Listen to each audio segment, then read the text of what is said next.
today we're going to build a salad with reckless abandon. I mean, too many people get tight around salads and don't know what to put in them.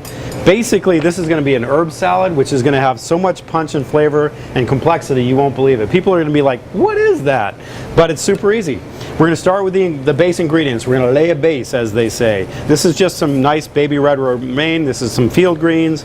I got some purple kale here, which I'm going to tear into it because that gives a little body. What I mean by body, it gives lift. It's not going to sag when I get the dressing on it. It's going to help the salad stay together. It's like the bones of it, if you will. Just going to tear that up, fluff that up a little bit. Now comes the fun part.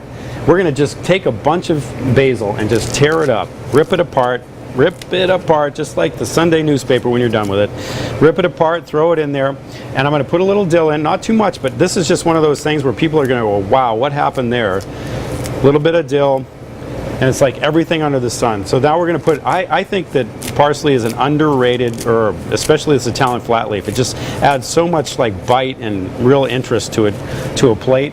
Chervil, very delicate, very wonderful, also very hard to pick. You know, you just pick the little leaves like this, one by one by one by one. This is a good thing to give one of your kids to do, is pick every little small leaf off. It'll take them hours, it'll be wonderful. Anyway, chervil.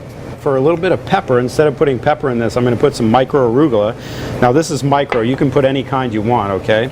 Now onion is an option. Now I'm going to use an e-toy, but you don't need to. Onion again is just purely an option. I like a little bit of it in there just for, you know, for that kind of bite that it gives.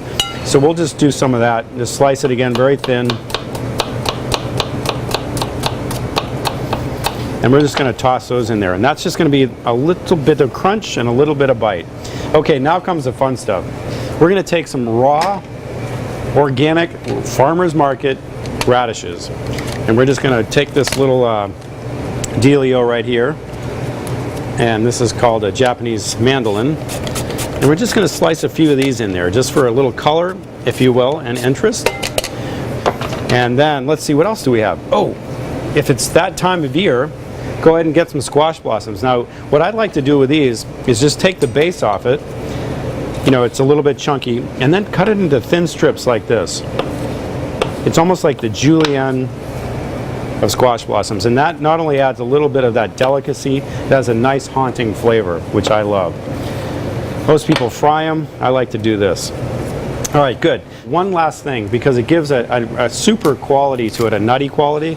I'm going to peel off way down to the center core of this celery, and I'm just going to take the very, very tender inner leaves of it, okay? And I'm going to pick those off, just like I did the chervil, and put those in here. And they're almost like nutty and sweet. Oh, they're amazing. So, and I'm just going to shave off a little bit of those inner stalks as well. Add a little crunch, also a little flavor, okay? All right, good. Oh, you can always put a few cukes in if you want. Why not? Da, da, da, da, da, da, da, da. If you're not going to pickle these, use them in a salad, all right? Beautiful. There we go. Man, see how easy that is to use? Anyway, so we're ready to go here. We have our herbs, we have everything tossed in here.